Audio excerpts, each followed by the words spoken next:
Hello everybody from Plant Review, today 21st of April 2020, so mid-spring in Kent, England. Today, well, third and pretty short video today of a plant, about a plant that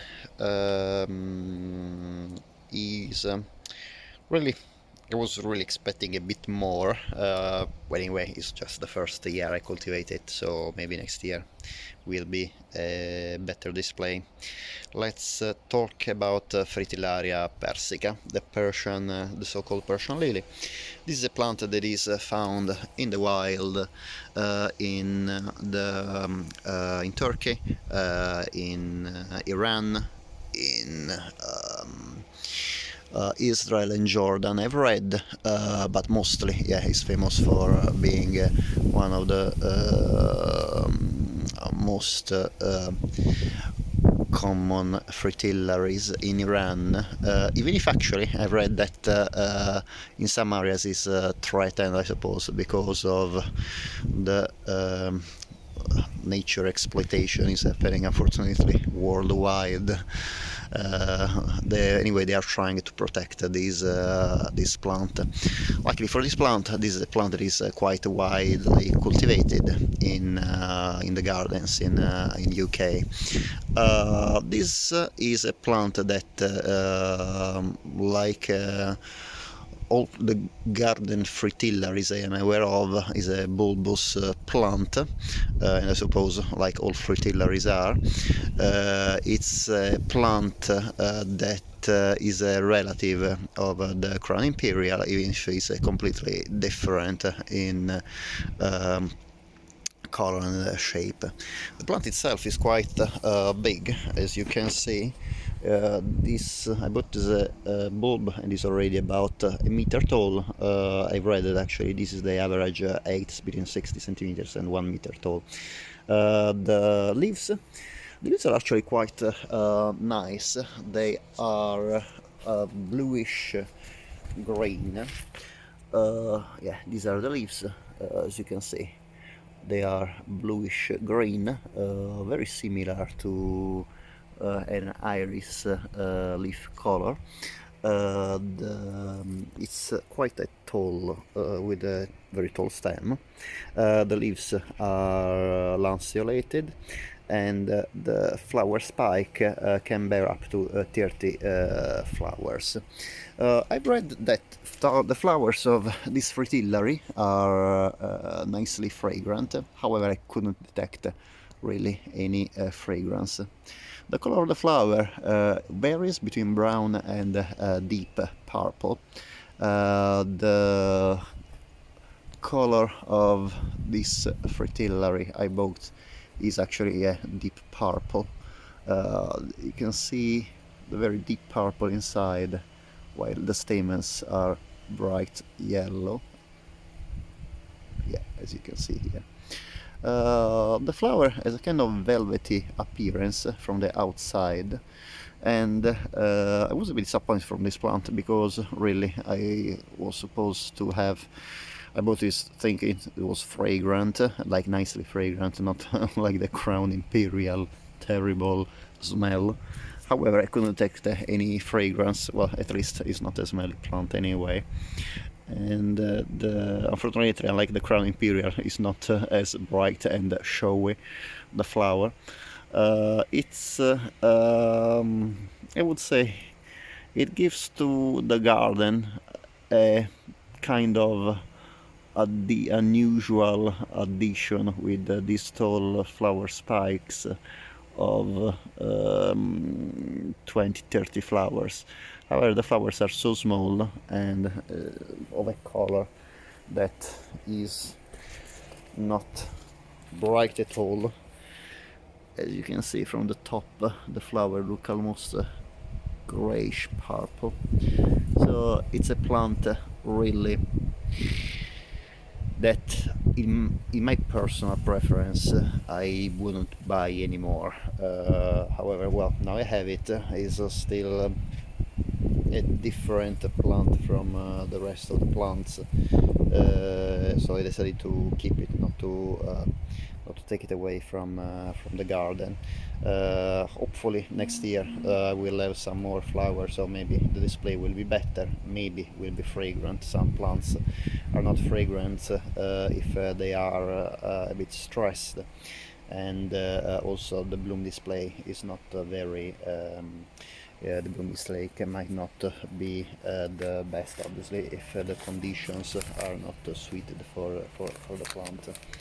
The plant I bought it in a garden center. It's a very common plant to buy in a garden center, but you can also buy it online.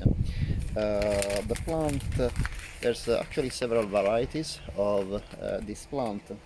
There's a variety called ivory bells that is greenish white flowers, and another variety is called adiaman, that is a taller variety and is more free flowering. And there's also another variety called twin towers that has develops two stems from each bulb.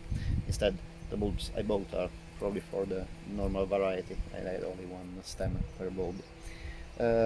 This fritillary need full sun, or at the most, at the worst, partial shade. In UK is fully hardy. The soil needs to be fertile and well drained. Indeed, I decided to put it in the sunniest spot of the garden. Last year I bought another bulb of Fritillaria persica, and I put it in partial shade, but it didn't bloom, so I decided to put the other two bulbs I bought in autumn in full sun in the area of the garden. There is full sun. Both the bulbs I planted bloomed this year.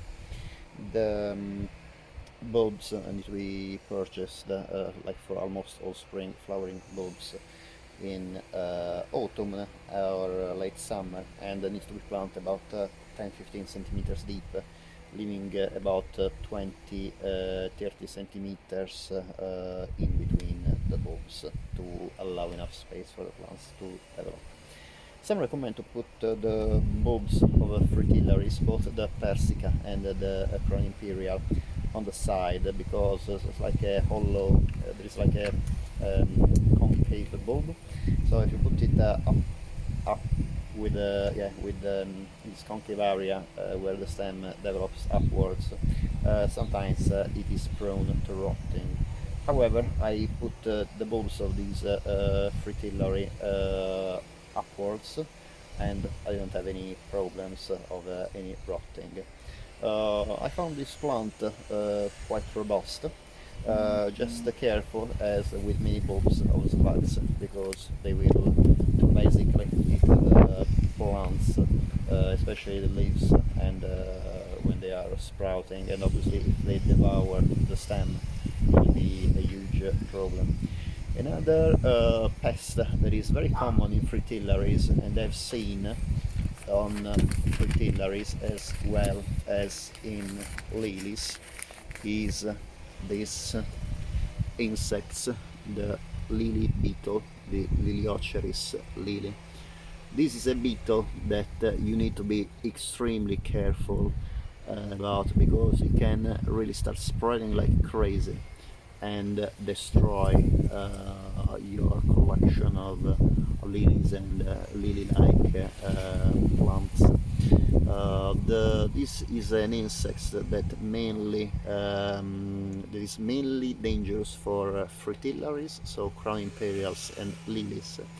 I didn't find any information about this insect attacking other plants in the lily family, like for example the tulips, or any attack on amaryllis in the family of amaryllis, like for example daffodils. So sometimes you find it on other species, but the only problem with this insect is that it damages lilies and fritillaries. So what you have to do, you have to be very careful when you're trying to take it. You can use normal insecticides, however, please bear in mind that these insects, as soon as feel in danger, they tend to drop on the ground. So yeah, do this. I don't know if I got it. No. Yes, I did it. And yeah, you can see here you have to remember to kill as many pests as possible. I hope that you enjoyed the video. Thank you very much. You can kill it either by insecticide, but it's always better not to use too many insecticides, so I would rather recommend to kill it physically, so we avoid spraying chemicals around. This is an insect that is not native in UK, so remember that is a pest. Thank you very much for watching. Bye.